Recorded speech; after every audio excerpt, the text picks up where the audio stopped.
In this video, I'm going to be covering Isaiah 32 and verse 2, which reads, "A man should be as an hiding place from the wind, and a cover from the tempest, as rivers of water in a dry place, as a shadow of a great rock in a weary land."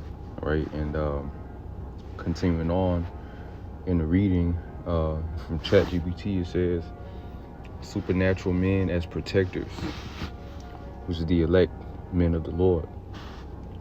The few men left with supernatural powers granted by the Most High would now function as the ultimate protectors and sources of refuge for women and anyone else who aligns with them. All right. So protection is going to be the only thing that's going to matter to women in that time. You know, the Lord is our refuge, and the men of the Lord in return is going to be the refuge of the woman. And getting with these men to be their husbands, you know, through, bearing their child, it's the only way that they'll gain the refuge. They clown, nowadays they clown submissive women and call them pick-me's. You know, all the women gonna be pick-me's in that day, all of them. And not every single woman gonna get picked, you know. Getting with the elect men, it's gonna mean comfort, being free from mental and emotional stress, having peace of mind, etc. during that time. And they're gonna be like an escape from dealing with all the challenges of the societal collapse, and under those circumstances, that's going to be their new life goal. That's going to be their new goal in life, man. I need a man of the Lord. And they're going to be relentless in their pursuit of getting one. And they could be doing all types of crazy stuff, man. They could be throwing themselves, offering, I'm going to get into that, man. I'm going to get into it. But how this plays out, it says, physical and emotional shelter. These men will be viewed not just as the Lord's superhuman warriors, but as symbols of hope. In a world ravaged by chaos, where food, water, shelter, and safety are scarce, these men will be like a rock or a hiding place, offering protection from both physical and emotional storms. So these men are going to mean everything to these women, man.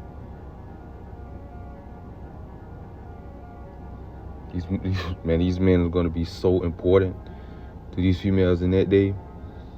Nowadays, they just view men as tools, to just use and abuse and discard.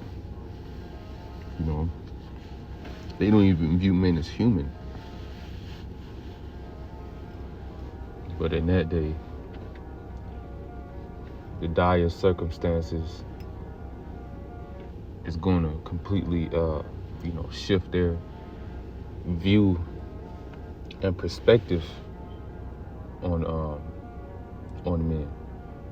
They're going to see the value, that they men had the whole time. They're going to see it.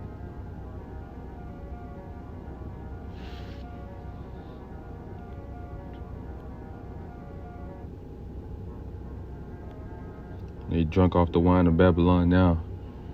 But Jacob's trouble is going to sober them up, And they're going to be able to see things more clearly. And they're going to realize, how bad they messed up when it comes to the men of their nation,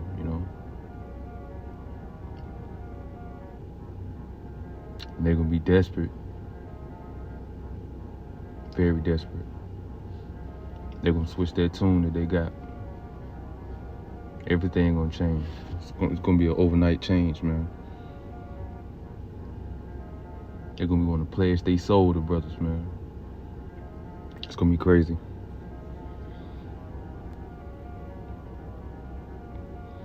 The supernatural powers, e.g., controlling elements, invincibility, will allow them to fend off marauding troops, enforcing law, martial law, or any other threats.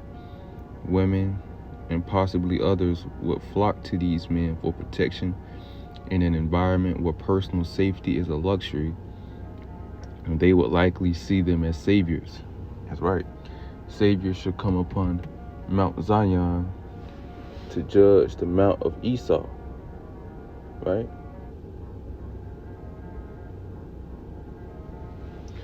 And saviors, it's not talking about how the men of the Lord going to be the savior, because there's only one true savior. That's Yahweh Shai.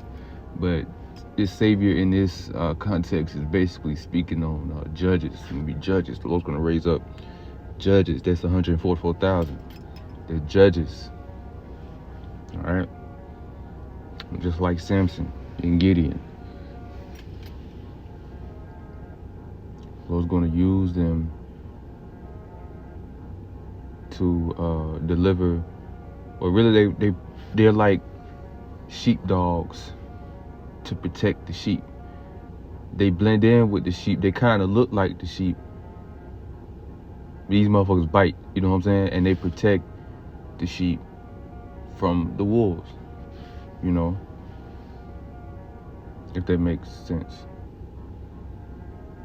So they are guardians of the elect, and because the majority of the elect is going to be women anyway, and they may be older people, people that may have had certain disabilities that's been healed, and they follow and believe the prophets and the word, through the Lord's word and miracles.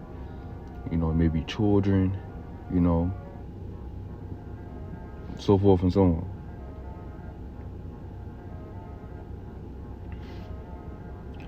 The shelter analogy here goes beyond mere physical shelter.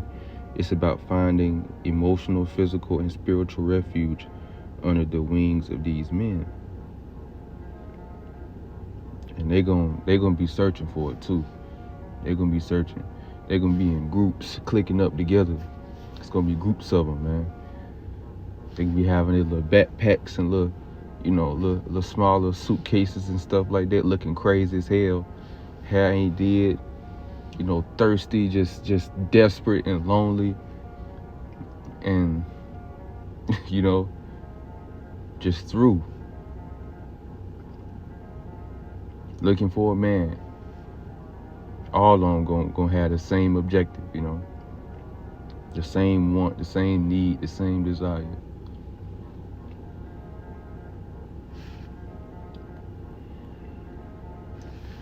It says, streams of water in a dry place, in a collapsed world, fresh water, food, and safe havens become scarce. These men, with their God-given abilities, would literally and figuratively provide what others need to survive and thrive. That's right. We have spiritual power, be able to generate and create things out of thin air that they may need. So, the next video I want to go into is Isaiah 13:12. It's going to a man being precious, right? That fine gold, you look at the word precious, means valuable, extremely useful, right? So a man's going to be extremely useful, right? Irreplaceable. You're going to need their help. These women going to need their help. They're going to be stripped from a lot of things. They're going to have access to a lot of things, a lot of these first world privileges that they have access to. So they're going to need a man to help them out. So women going to flock. They're going to flock. And it's going to be crowds of them. And some of them going to be fine as hell. Trying to get with brothers, man. They all be trying to throw themselves at the Lord's men. Some men gonna, come across their exes and, that want another chance, and women that rejected them in times past. Hey, man, payback's a bitch. You know, back then, which is now, before the collapse, they don't look your way. You know, she ain't look your way. She ain't want to give you no chance. You wasn't enough. You don't have enough swag, not enough money. You don't look good enough. Your muscles ain't big enough. You ain't tall enough. You ain't gangster enough. You wasn't that nigga in her eyes. You wasn't him. Right? She can't see your value now. But in that day, man, the Lord gonna flip the script on Eve, man. You know what they say, man. It ain't no fun. It ain't no fun when a rabbit got the gun. You know. Let's look that up, the meaning of that, right?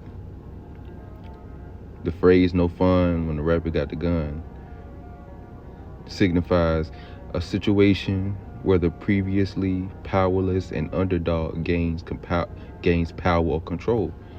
That's how it's gonna be with the elect, making the experience less enjoyable or even perilous for those who were previously in charge, these women. It highlights a reversal of power dynamics, where the tables are turned and the personal group that was once at a disadvantage is now in a position of dominance. And for a lot of these women, we're gonna treat them like they treated us, man.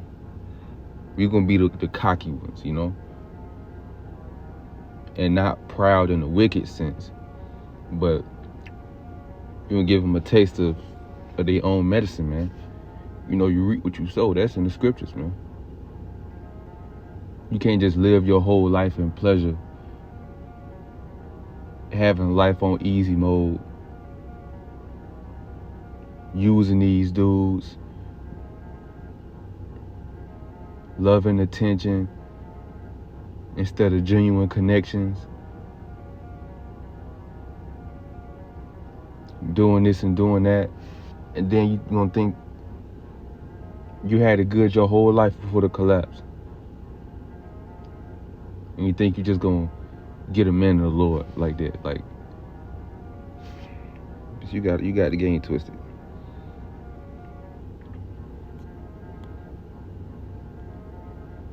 These bitches gonna get rejected, man. You know, like that Biz Marquee song in the 90s says, what goes around comes around, you know.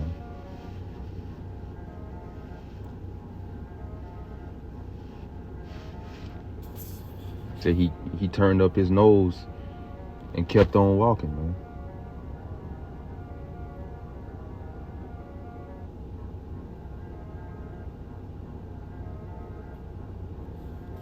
We're gonna turn up our nose in that day.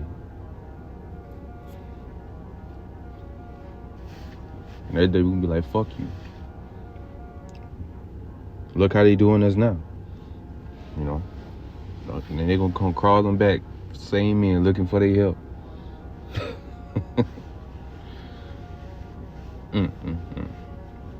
Lord gonna have mercy on some of them, but you know, for most of them,